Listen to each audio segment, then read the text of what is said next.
Breaking news చూస్తున్నాం. ఏపీలో polling అనంతరం జరిగిన హింసాత్మక ఘటనల నేపథ్యంలో సీఎస్ జవహర్ రెడ్డి సిట్ ఏర్పాటుకు కసరత్తు చేస్తున్నారు.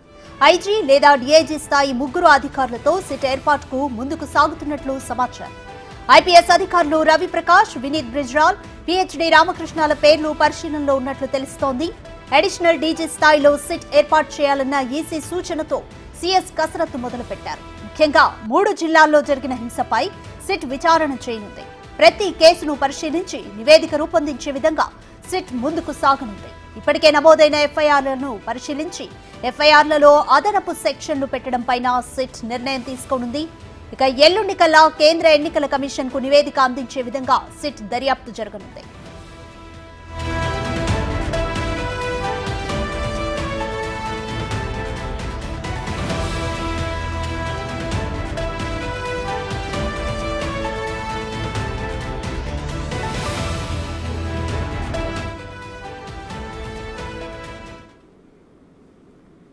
మోర్ డీటెయిల్స్ మా ప్రతినిధి శివ అందిస్తారు.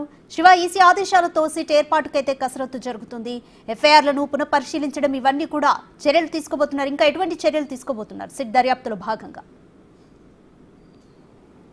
అదిగా మొత్తం మీద చూసుకుంటే ఏదైతే ముఖ్యంగా 3 జిల్లాల్లో జరిగిన హింసాత్మక సంఘటనలకు సంబంధించి కూడా కేంద్ర ఎన్నికల సంఘం సీరియస్ అయింది. ఈ నేపథ్యంలో దాదాపుగా 17 మంది పోలీసు, ఒక ఐఏఎస్, దాదాపుగా 18 మంది అధికారులపై వేటు వేసింది. వేటు వేసిన తర్వాత ఏదైతే ఈ 3 జిల్లాల్లో జరిగిన హింసాత్మక సంఘటనలకు సంబంధించి కూడా సిట్ దర్యాప్తును నిర్వహించాలని చెప్పి కూడా ఎన్నికల సంఘం ఆదేశింది. ఆ దిశగా కూడా ఇప్పటికే అధికారులు పావులు కదుపుతున్నారు. అడిషనల్ డీజీ స్థాయి అధికారితో విచారణ చేపట్టాలని చెప్పి కూడా ఎన్నికల సంఘం ఆదేశించింది. దీంట్లో ముఖ్యంగా 3 ప్రధానమైన పేర్లు తీసుకుంటున్నారు. రవి ప్రకాష్, అలాగే వినీత్ బిజ్రాలు, అలాగే పీహెచ్డీ రామకృష్ణ. ఈ ముగ్గురులో ఒక అడిషనల్ డీజీ స్థాయి అధికారులు ఈ ముగ్గురు కాబట్టి ఈ ముగ్గురులో ఒకరి నేతృత్వం సిట్ ఏర్పాటు చేయాలని చెప్పి కూడా సీఎస్ భావిస్తున్నట్టు తెలుస్తూ ఉంది. దీనికి సంబంధించి మరికొద్ది సేపట్లోనే నిర్ణయం తీసుకునే అవకాశాలు కనిపిస్తున్నాయి. ఇక ప్రధానంగా చూసుకుంటే ఏదైతే కేసులకు సంబంధించి కొనసాగుతున్న దర్యాప్తు, అలాగే అదనంగా కొన్ని సెక్షన్లు ఏర్పాటు చేయటం, అలాగే అసలు ఈ ఘటనకు సంబంధించి ఎవరెవరు పూర్తి స్థాయిలో బాధ్యులు ఉన్నారు, ఎవరెవరి పాత్ర ఎక్కువగా ఉంది. ఇప్పటికే స్థానికంగా ఉన్న పోలీసు అధికారులు దీనికి సంబంధించి వీడియో ఫుటేజ్, సీసీ ఫుటేజ్, అలాగే మీడియా వద్ద ఉన్న వీడియోలను సైతం కూడా సేకరించినట్టు తెలుస్తూ ఉంది. ఈ కేసుకు సంబంధించి ఇప్పటికే నమోదైన ఎఫ్ఐఆర్లకు సంబంధించి కూడా అదనంగా మరికొన్ని ఎఫ్ఐఆర్లు నమోదు చేయాలని చెప్పి భావిస్తున్నారు.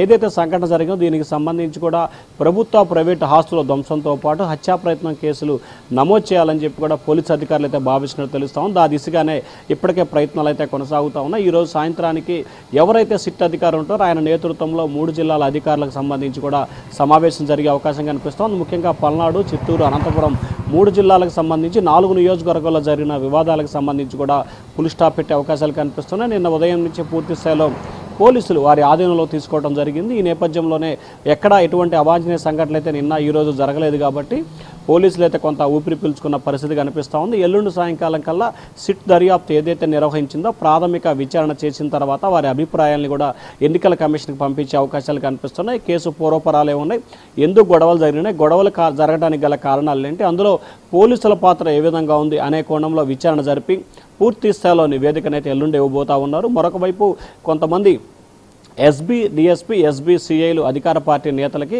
ఏదైతే ప్రతిపక్ష పార్టీలు పలానా చోట గొడవ జరుగుతుంది, పలానా చోట వైఎస్ఆర్సీపీ నేతలు దాడి చేయడానికి సిద్ధమవుతున్నారనే సమాచారాన్ని ఇస్తే వెనువెంటనే కూడా ఎస్బీ, డిఎస్పీలు, సిఐలు అధికార పార్టీ ఎమ్మెల్యేలకి సమాచారం ఇచ్చారనేది ప్రధానమైన ఆరోపణ.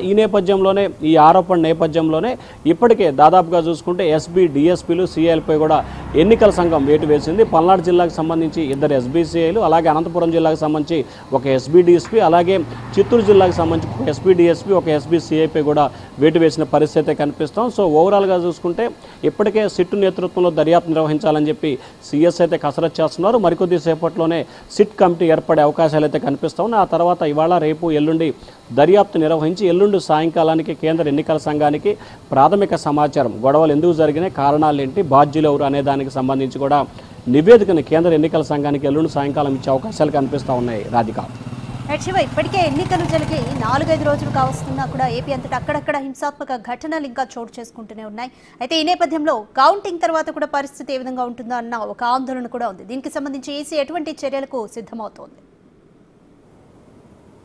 అంటే ఇప్పటికే కౌంటింగ్ ప్రక్రియ తర్వాత రాష్ట్ర వ్యాప్తంగా కూడా ముఖ్యంగా కొన్ని చోట్ల అల్లర్లు జరిగే అవకాశాలు ఉన్నాయని చెప్పి కూడా ఇంటెలిజెన్స్ హెచ్చరికలు జారీ చేసింది కేంద్ర ఇంటెలిజెన్స్.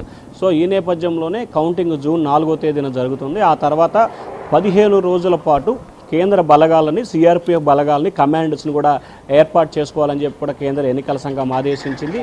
ఎక్కడైతే గొడవలు జరిగాయో, ఎక్కడైతే గొడవలు జరుగుతాయో అని అనుమానం ఉన్న చోట్లలో కూడా భారీ స్థాయిలో పోలీస్ ఫోర్స్ ఏర్పాటు చేయాలని చెప్పి కూడా కేంద్ర ఎన్నికల సంఘం అయితే ఆదేశాలు జారీ చేసింది. ఆంధ్రప్రదేశ్కు సంబంధించి అదనంగా 25 ప్లాటినం కమాండ్స్, ఏదైతే 25 బెటాలియన్ని అదనంగా పంపించాలని చెప్పి కేంద్ర ఎన్నికల సంఘం కేంద్ర హోంశాఖని ఆదేశాలు జారీ చేసింది. కౌంటింగ్ నాటికి కూడా ఆంధ్రప్రదేశ్కి ఇప్పటికే దాదాపుగా 1,07,000 మంది పోలీసులు ఆంధ్రప్రదేశ్లో మొన్న పోలింగ్ రోజున విధులు నిర్వహించారు.